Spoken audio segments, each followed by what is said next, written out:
I never imagined that a simple hiking trip with my brother's best friend would flip my entire world upside down. But as I stood there at the trailhead in Rocky Mountain National Park, my heart pounding not from the altitude but from the way Harrison looked at me, I knew something was about to change forever. Harrison Reed had been a fixture in our family for as long as I could remember. He and my older brother Ryan had been inseparable since middle school, the kind of buddies who finished each other's sentences and had inside jokes that no one else got. Ryan was the star, captain of the football team in high school, now a successful financial advisor in Denver, engaged to his high school sweetheart Sarah. Harrison, on the other hand, was the creative one, a freelance photographer and designer who traveled the world chasing the perfect shot. At 25, he was 4 years older than me, but he'd always treated me like an equal, never the annoying little brother. This weekend was supposed to be a guy's trip for Ryan and Harrison, a chance to reconnect before Ryan's wedding next month. But Ryan got called away for a big client meeting in Chicago, leaving me to fill in at the last minute. "You two will have a blast," Ryan had said over the phone, completely oblivious. "Harrison's been asking about you anyway. Says you're the only one who can keep up with him on the trails." So here we were, just the two of us, embarking on a 3-day trek to the summit of Long's Peak, one of Colorado's most challenging 14ers. The air was crisp on that early October morning, the sky a brilliant blue, and the mountains loomed like ancient guardians. Harrison clapped me on the shoulder as we adjusted our packs. "Let's do this, Kev." No turning back now. We set off at dawn, the trail starting easy through meadows dotted with late-blooming wildflowers. Conversation came naturally. We talked about everything from my upcoming graduation from the University of Colorado Boulder with my environmental science degree to Harrison's latest photo exhibit in Aspen. But as the path steepened into the pine forests, so did the intimacy of our talks. "You know, Kevin, you've grown up a lot," Harrison said during a water break, handing me a bottle. His fingers brushed mine, and I felt a jolt that I quickly pushed down. "Not just physically. You're different. In a good way." I laughed it off. But inside, my mind raced. I'd always had a crush on Harrison, ever since I was 16 and realized I was gay. But he was straight. Or so I thought. Ryan's best friend. Off limits. The family would never accept it. Mom was a devout Catholic teacher at the local high school. Dad a retired Marine who still ran a strict household. And Ryan was the golden boy, the one who made everything look easy. Coming out to them had never been an option. I was the quiet one, the good son who kept his head down and his secrets buried deep. By midday, we reached the boulder field, a chaotic sea of rocks that required careful navigation. The sun beat down, but the wind picked up, carrying the sharp scent of pine and distant snow. Harrison was ahead, his tall, athletic frame powering through the terrain with that effortless grace. I watched him, admiring the way his shirt clung to his back with sweat. "Come on, Slowpoke," he called back, grinning over his shoulder. I caught up, and we climbed side by side, our breaths sinking in the thinning air. That night, at our first camp near the tree line, we sat by the fire, the stars exploding overhead like a million tiny lights. Harrison pulled out a small flask of whiskey from his pack. "To new adventures," he toasted, passing it to me. As the alcohol warmed us from the inside, the conversation turned personal. "I've been thinking a lot lately," he said, his voice low and steady, "about what I want, who I am." He looked at me, his green eyes intense in the firelight. "What about you, Kev? You got someone special back in Boulder?" I shook my head, my throat tight. "No, not really. It's complicated." He nodded, as if he understood more than I said. We talked late into the night, sharing stories of past heartbreaks, mine hidden behind vague references to someone who didn't work out, his with a girl who didn't get his wandering spirit. When we finally retreated to our tents, I lay awake for hours, the sound of his breathing just feet away stirring something deep inside me that I had spent years trying to ignore. The second day dawned with promise, but the trail grew brutal. We hit the Keyhole route, a narrow ledge with sheer drops on both sides that made my stomach twist. The wind howled like a living thing, and my legs burned with every step. Harrison was right there beside me, encouraging me without making it feel like pity. "You've got this. One step at a time." When I slipped on loose gravel, he grabbed my hand, pulling me to safety. Our eyes met, and for a moment, the world narrowed to just us. The vast drop below forgotten. As we pushed higher, the conversation deepened even more. Harrison opened up about feeling trapped in the life everyone expected of him. "I've dated women because that's what people see when they look at me," he confessed during a brief rest on a rocky outcrop. "But it's never felt right. Like I've been lying to myself for years." My heart raced. Was he saying what I thought he was saying? I wanted to ask, but the words stuck in my throat. By the time we reached the summit that afternoon, the view was breathtaking. Endless peaks stretching to the horizon under a sky so blue it hurt to look at. We stood there, exhausted but exhilarated, the wind whipping around us. Harrison turned to me, his face flushed from the climb, his dark hair tousled. "Kevin, there's something I need to tell you." Harrison's words hung in the thin mountain air like a challenge. "I've been in love with you for years, Kevin. Since that summer at the lake house when you were 18. I never said anything because of Ryan, because of your family, because I thought I could just push it down. But I can't anymore. Not after this trip. Not after seeing you like this." I stared at him, the world tilting on its axis. The summit was empty except for us and the endless sky. My mind flashed back to that lake house weekend 3 years ago, the one where I'd gotten drunk for the first time and confessed to Harrison in a moment of stupid bravery that I was gay. He'd listened, hugged me, told me it was okay. I'd assumed he was just being a good friend. But now, this. "Harrison, my voice cracked, the wind snatching the words away. He stepped closer, his hand reaching for mine, warm and steady despite the cold. "I know it's insane. Ryan would lose his mind. Your mom would quote scripture until the cows come home. But Kevin, when I'm with you, it feels like the first real thing in my life. Like I've been waiting for this exact moment." Tears stung my eyes, hot against the chill. I had fought so hard to bury my feelings, to be the son my parents could be proud of, the brother Ryan could count on. But in that moment, with the sun warming my face and Harrison's eyes so full of raw honesty, the walls I'd built for years crumbled. "I feel the same," I whispered, the words tasting like freedom and terror all at once. "God, Harrison, I always have." He pulled me into a hug that felt like coming home, his arms strong around me. Then, slowly, deliberately, our lips met. It was soft at first, tentative, like we were both afraid the mountain might swallow us whole. But then it deepened, desperate and real, years of unspoken longing pouring out in that one kiss. The world faded, the mountains, the wind, everything. It was just us, two souls finally connecting on top of the world. But reality crashed back faster than the storm that rolled in an hour later. As we started the descent, dark clouds gathered on the horizon like an omen. "We need to move," Harrison said, checking the weather app on his phone.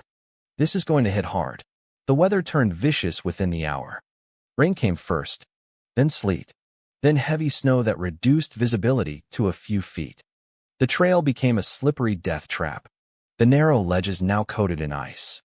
We slipped and slid, holding onto each other for dear life. "Don't let go of me," Harrison shouted over the roar of the wind. I clung to his arm, my mind a whirlwind of joy from the kiss and terror at what we'd just done. What if Ryan found out? What if this destroyed everything? That night, we found a small overhang in the rocks for shelter, barely big enough for both of us. We huddled together under a shared emergency blanket, our bodies pressed close for warmth. The storm raged outside, but inside that tiny space, we talked through the night. Harrison told me everything. How he'd realized he was gay in college but hid it to fit in with Ryan's crowd. How dating women had been a shield. Seeing you grow up, so kind and real and unafraid to be yourself even when you were hiding. It broke through all of that, he said, his voice rough with emotion. I told him about my own battles. The nights I'd cried alone in my dorm room. The fear of disappointing my parents. The way I dated a girl in high school just to keep up appearances. I thought if I could just be normal, everything would be fine, I admitted. But with you, it's like I don't have to pretend. The storm finally eased toward dawn.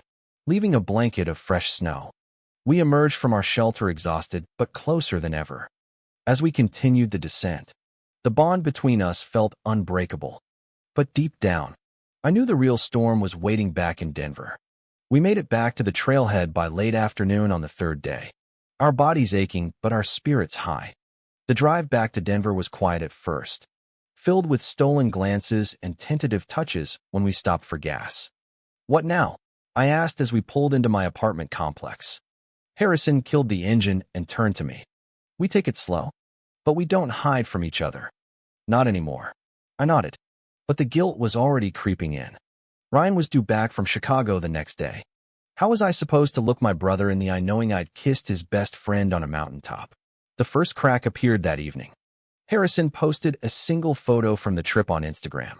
A candid shot of me laughing on the trail, my face lit by the sun. The caption was innocent enough. "Best hike ever with the best company." But Ryan saw it.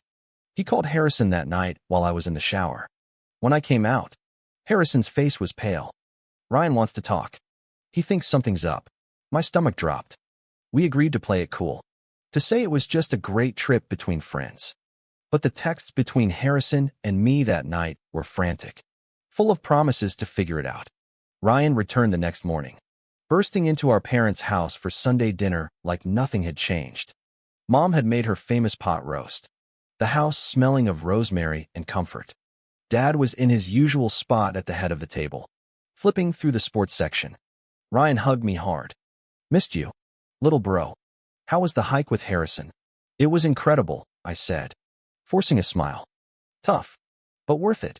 Harrison arrived a few minutes later, looking composed, but with a tension in his shoulders I could read like a book. Dinner started normal enough. Talk of Ryan's wedding plans and my upcoming finals. But then Ryan pulled out his phone. "Hey, that photo you posted. Man, you two look like you had a real moment up there." The table went quiet. Harrison shrugged. "Yeah, it was a good trip." But Ryan wasn't letting it go. "You guys seem close. Closer than usual." Mom laughed it off. "They're boys. They bonded over manly stuff." But Dad's eyes narrowed. Always the one who could sense when something was off. That night, after everyone left, Ryan cornered me in the kitchen. "Be straight with me. Kev, is there something going on with you and Harrison?" I froze, the lie forming on my tongue. "No, man. We're just friends." But my voice wavered, and Ryan saw it. "Bullshit. I know you, little brother. And I know him." The argument escalated quickly. Ryan accused me of crossing a line, of taking advantage of his absence. I defended myself, but the words felt hollow. "It's not like that," I said. "We just connected." Ryan's face twisted in betrayal. "Connected? He's my best friend. Kevin, my best friend." By the time Harrison showed up the next day to talk to Ryan, the damage was done. They argued in the driveway, voices carrying through the neighborhood. Ryan punched the side of his truck in frustration. "How long, Harrison? How long have you been looking at my brother like that?" Harrison didn't back down. "Since before you even knew he existed to me that way. But I never acted on it until now. Because it was real." Ryan stormed off, leaving Harrison standing there. I watched from the window, my heart breaking for all of us. That evening, Mom called me in tears. "Your father and I raised you better than this. What will people say at church?" At Ryan's wedding, the family dinner the following Friday was the breaking point. Ryan brought Sarah, who looked at me with pity. Dad barely spoke. Mom prayed longer than usual. When Harrison arrived, invited by me in a moment of defiance, the air turned thick. Ryan stood up the second he walked in. "You have some nerve showing up here." The confrontation exploded. Accusations flew, old resentments surfacing like hidden fractures. Ryan called it betrayal. Mom called it sin. Dad called it weakness. I sat there, shaking, finally speaking up. "This isn't about you, Ryan. It's about me. For once, it's about what I want." But the words didn't land. Ryan left with Sarah, slamming the door. Mom cried in the kitchen. Dad looked at me like I was a stranger. Harrison pulled me aside later. "We knew this would happen, but we're in it together now." The weeks that followed were a blur of pain and isolation. Ryan stopped answering my calls. At family gatherings, The silence was deafening. Mom sent me articles about the gay lifestyle and prayed over the phone. Dad took long walks alone, his Marine discipline cracking under the weight of disappointment. "I fought for this country so you could have choices," he said one night, his voice breaking. "Not so you could throw it all away on something that will ruin your life." Harrison and I tried to build something real amid the wreckage. We met in secret at first, stolen hours in my apartment or drives up into the foothills. But the secrecy felt wrong after the honesty of the mountain. "I don't want to hide us," he said one evening as we sat on my couch. "Not anymore." So we stopped hiding. We went to a local coffee shop together, holding hands under the table at first, then openly. The stares came quick. Old friends from high school unfollowed me on social media. Ryan's fiancée Sarah texted me a long message about how I'd hurt the family. "Ryan's devastated. He feels like he lost both of you." The public backlash hit hardest at a community event in Boulder, a fundraiser for the environmental group I volunteered with. Harrison came as my date. When a former classmate spotted us, the whispers spread like wildfire. By the end of the night, someone had posted a photo online with the caption, "Kevin Thompson and his brother's best friend? Family drama much?" Ryan saw it. He showed up at my door the next morning, eyes red from lack of sleep. "You couldn't even wait until after the wedding? You had to make it public." We argued for hours, old wounds reopening. He accused me of selfishness, of stealing the one person who had always been there for him. I accused him of never seeing me, of assuming I was just the tag-along kid. "You think this is easy for me?" I shouted. "I've been carrying this my whole life, Ryan. And now that I'm finally living it, you want to punish me?" He left without a hug, but not before saying, "I love you, Kev, but I don't know if I can forgive this." Harrison faced his own battles. His freelance clients started dropping off, citing personal reasons. His parents, who lived in California, called in confusion. "We always thought you were straight. Son, what's going on?" He stood his ground, but I could see the toll it took. The way his smiles came slower. Through it all, we leaned on each other. Late-night talks turned into plans. "Maybe we move," Harrison suggested one night as we lay in bed, the city lights filtering through the blinds. "Somewhere new. Start fresh." But I couldn't leave. Not yet. My degree was almost done. My life was here, even if it was falling apart.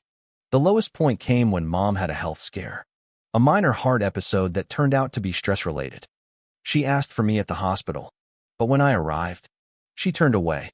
"I can't look at you right now, Kevin. Not after what you've done to this family." I left the room in tears. Harrison waiting outside. "This is the price," I said to him. "Is it worth it?" He took my face in his hands. "You're worth it. We are. But we have to fight for it." Spring came to Colorado like a promise. The mountains thawing and the aspen trees budding green. 6 months had passed since the hike, and while the wounds hadn't healed, they had scarred over into something we could live with. Ryan and I had a tentative truce, forged over an awkward lunch where he admitted he missed me. "I don't get it," he said, stirring his coffee. "But you're my brother. That doesn't change." Sarah was warmer, inviting us to the wedding as long as we kept things low-key. Mom still prayed extra hard at Sunday dinners, but she hugged me a little longer now. Dad even asked Harrison about his latest project, a small step toward acceptance. Harrison and I moved in together that April, into a small house in the suburbs with a view of the Flatirons. It wasn't perfect. The whispers at work followed me, and his family still struggled with the truth. But we built a life, one quiet morning at a time, one shared meal, one hike where we could be ourselves without fear. One evening, as we sat on the porch watching the sunset paint the sky the same gold as that day on Long's Peak, Harrison took my hand. "Remember when I said I couldn't hide anymore? I was right. But I never knew the cost would be this high, or that we'd pay it together." I leaned into him, the weight of the last year settling into something lighter. We lost some things, but we gained each other. And that's not nothing. The family wasn't whole. Not yet. Ryan still tensed when Harrison's name came up in conversation. Mom still sent me links to support groups, just in case. But there were moments of grace, like when Dad invited us to a barbecue and didn't flinch when we sat close. Small victories in a war that had no clear winner. Looking back, The mountain had been the beginning, but the real climb was everything after. The choices we made, the pain we caused, the love we chose anyway. It wasn't a fairy tale. It was messy and human and worth every scar. In the end, as the sun dipped behind the peaks, I turned to Harrison and asked the question that had haunted me since that first kiss. Was it worth it? All of it. He smiled. The same smile that had started everything. Every damn second. So here's the question that stays with me. The one I hope you'll answer for yourself. Is choosing a love that defies everything you were taught, even if it fractures the family that raised you, always the right path? True or false?